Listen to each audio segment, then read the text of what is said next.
I want to bring in MS Now's Laura Barone-Lopez, who is at the White House. Neil Irwin is Axios chief economic correspondent. And Barbara Comstock is a former Republican congresswoman from Virginia. Good to have all of you here.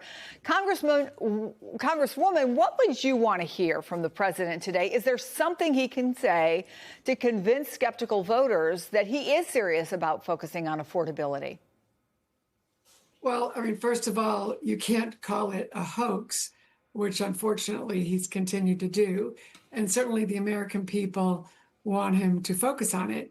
But the number one issue that is causing these prices to continue to go up are the tariffs. And the president, unfortunately, is very tied to these tariffs, which are tax increases. And as a Republican, I do not like these tariffs. I mean, maybe the Supreme Court is going to be ruling on them soon. But tariffs are tax increases. The man who wrote the Trumponomics book, Steve Moore, has said so and is very distressed by the president continuing to double down on the tariffs. So I certainly would like to hear him step away from those tariffs, because that is what is continuing to cause this, K-shaped economy where small businesses are being hurt. Manufacturing jobs, which certainly are an issue in Michigan, are continuing to be crushed. They've continuing to decline, and farming jobs in the Midwest are going down because of the tariffs. Farming jobs, all throughout, Iowa and everywhere, they're continuing to be hurt.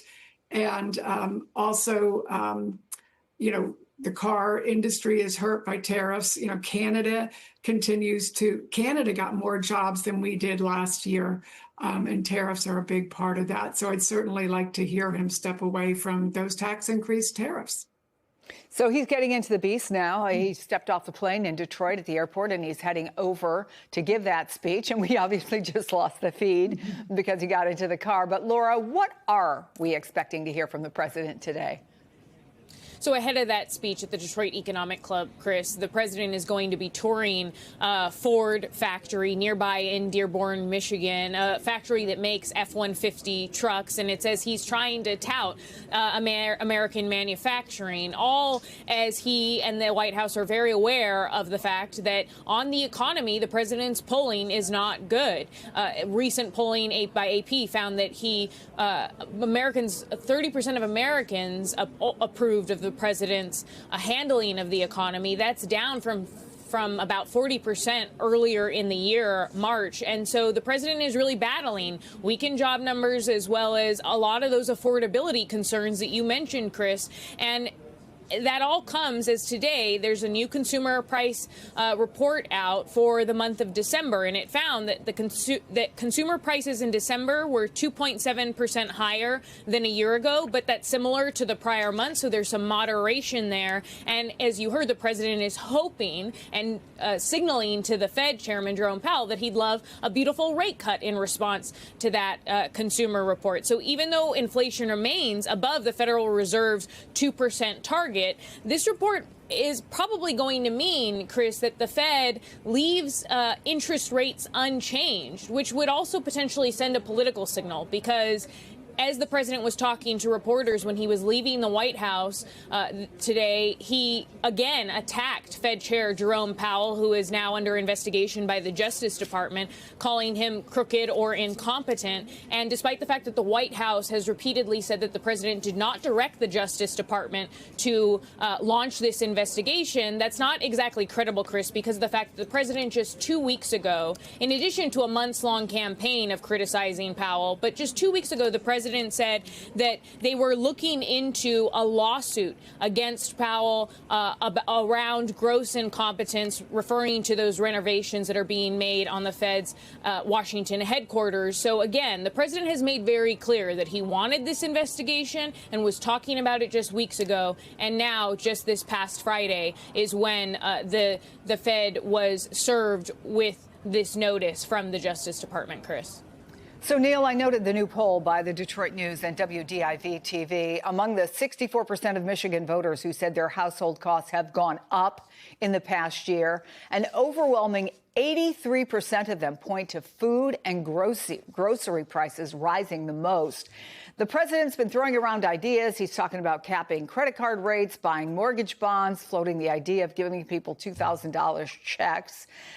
Does any of that, economically or politically, add up to a real lasting solution to the problem of higher prices, particularly groceries?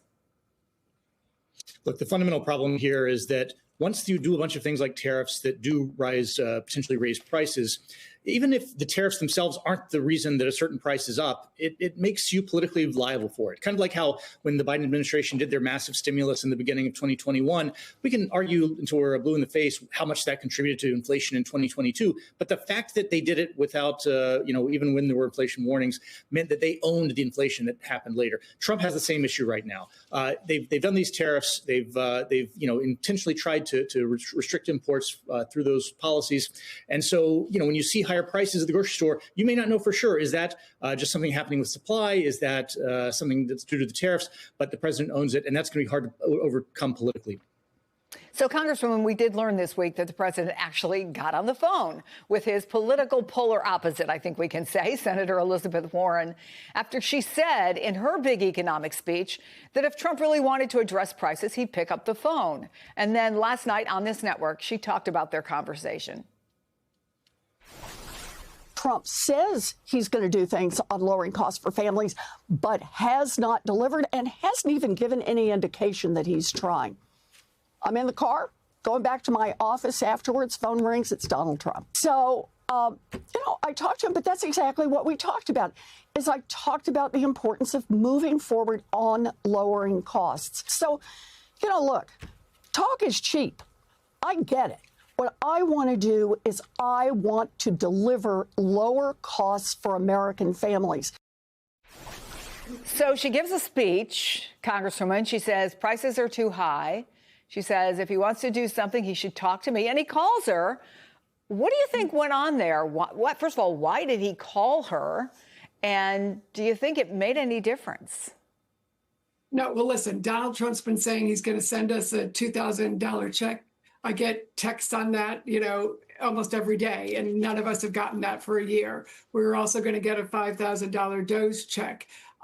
He sends out a lot of things saying he's going to do something. As Bernie Sanders said, yeah, he says he's going to do this. Listen, this is price controls. I don't agree with it on a policy basis, and certainly a lot of Republicans aren't going to agree with it because the very people who would get hurt with a price control are the people that you're trying to help. So regardless of how you feel about that policy, Donald Trump is mostly throwing that out for the same reason he throws out the $2,000 check or the $5,000 DOGE check. He just wants to get credit for talking about it, knowing that it's never going to happen. So Bernie Sanders is right on this, saying he's talking about it, even though they're both wrong on policy grounds on it. Donald Trump, the only person he has enriched over the past year is himself. He and his family have made billions while he is not focused on the good work that needs to be done on lowering healthcare prices,